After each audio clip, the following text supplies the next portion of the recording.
Tal como había anunciado y con el objetivo, dijo, de echar abajo el sentido de las leyes promulgadas en el periodo neoliberal, el presidente Andrés Manuel López Obrador presentó ayer desde Palacio Nacional su paquete de 20 reformas en las que propone, entre otras cosas, la extinción de organismos autónomos, ni más ni menos, insiste en integrar la Guardia Nacional a la Secretaría de la Defensa, que se elijan por voto popular jueces, magistrados, ministros, que se reduzca el presupuesto para campañas políticas y partidos políticos, así como eliminar a los legisladores plurinominales.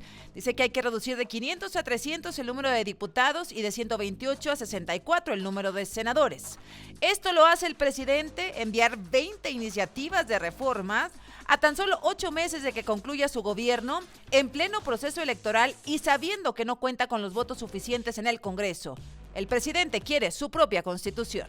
Si por nuestros errores, desidia o desviaciones, y valiéndose del dinero o la manipulación, los reaccionarios logran regresar al poder, que sea mucho lo que tengan que echar atrás, hasta el punto que les sea imposible el cancelar los beneficios que estamos estableciendo en bien del pueblo, y que con esa certeza, si regresan los corruptos, las nuevas generaciones puedan, llegando el momento, recuperar el camino de la justicia, la paz, la democracia y la soberanía. Tras esta avalancha de reformas, pues también se dio una avalancha de reacciones. El dirigente del PAN, Marco Cortés, aseguró que se analizarán las propuestas, pero adelantó que bajo ningún supuesto permitirán que se vulneren las libertades, la democracia, ni se debiliten los contrapesos.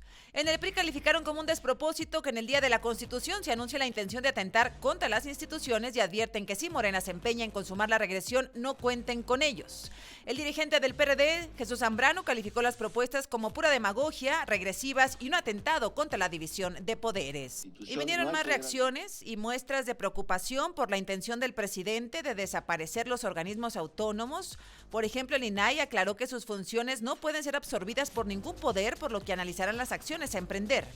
El INE pidió diálogo y debate, pero una vez que termine el proceso electoral, mientras la Asociación Nacional de Magistrados de Circuito y Jueces del Poder Judicial de la Federación lamentaron la iniciativa que propone que tanto ellos como los ministros puedan ser electos por voto popular, pues aseguran es una injerencia a su independencia y propicia la afectación de los derechos humanos de los mexicanos.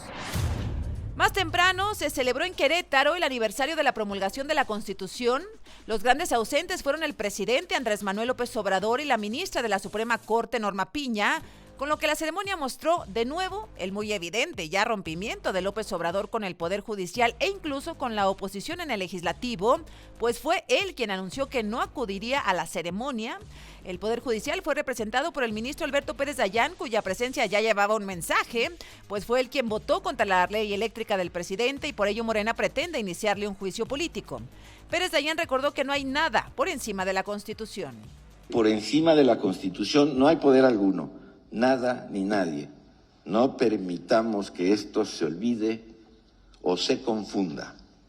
Y es precisamente la Constitución Federal la que dio a la Suprema Corte de Justicia de la Nación las facultades suficientes para invalidar cualquier acto que no la respete, independientemente de la fuente de la que provenga, sin distinción alguna. Que los tres poderes de la Unión, cualquiera que sea su origen, son democráticos al surgir precisamente del propio estamento constitucional.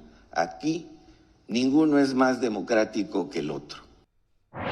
Hoy se tiene prevista una reunión en la Secretaría de Gobernación entre autoridades federales y diversas organizaciones del transporte de carga y pasajeros para escuchar cuáles son los compromisos que les provean seguridad en las carreteras. Ayer, como les reporté aquí, los transportistas realizaron movilizaciones en al menos 2 estados del país exigiendo un alto a las constantes agresiones de las que son víctimas por parte de la delincuencia. Y es que según datos del gobierno federal, el año pasado se reportaron 9,181 robos al transporte. Y para muestra de la incapacidad del gobierno, lo que pasó ayer en Chilpancingo, Guerrero, donde choferes del transporte público suspendieron el servicio, luego de que 4 conductores fueran asesinados y uno más resultara herido en ataques ocurridos entre el domingo y el lunes. Las agresiones se reportaron en bases de rutas, en las inmediaciones de un mercado y en la carretera federal Chilpancingo-Acapulco, donde un taxista fue asesinado y calcinado dentro de su unidad. Tras la suspensión del servicio, trabajadores de Protección Civil Municipal y patrullas apoyaron en el transporte. Para este martes, varias escuelas anunciaron suspensión de clases. Esta crisis se suma a la que sigue viviendo Taxco, Iguala, Ixtapas, Iguatanejo, Chilpancingo, donde, como en otros estados de la República, trabajadores de distintos giros son extorsionados por integrantes de grupos del crimen organizado. Al menos 60 pobladores de varias comunidades del municipio de Socoltenango, en Chiapas, que habían sido desplazados desde el 16 de enero por la violencia, volvieron este fin de semana a sus hogares escoltados por las autoridades. Se trata de 28 provenientes de localidades como La Concordia y Chicomucelo, que hasta el domingo estaban resguardadas en el auditorio municipal.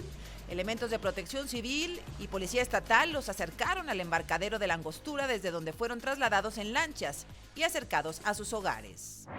La Fiscalía de Quintana Roo informó que ya investiga la desaparición del periodista Michael Díaz, de quien no se sabe nada desde el domingo. El caso fue dado a conocer a través del medio Periodismo QR, del cual Michelle es director. Sus colegas denuncian que ya había recibido amenazas después de realizar un trabajo relacionado con policías estatales. Ortiz Paz, mejor conocido como Hot Cantante de Fuerza Régida, fue detenido el sábado en la Garita 1 de Mexicali, Baja California, cuando intentaba pasar marihuana desde Estados Unidos. Durante una revisión, agentes de la Guardia Nacional encontraron en el auto en que viajaba cigarros de marihuana, un frasco y bolsas con droga. El Palacio de Buckingham informó que el rey Carlos III padece una forma de cáncer, el cual fue detectado durante un procedimiento para la ampliación benigna de próstata. El monarca de 75 años de edad ya comenzó con un calendario de tratamientos regulares que lo mantendrán alejado de tareas públicas, mismas que serán asumidas por otros integrantes de la familia real. El rey decidió compartir su diagnóstico para evitar, dijo, especulaciones y así ayudar en la comprensión de esta enfermedad.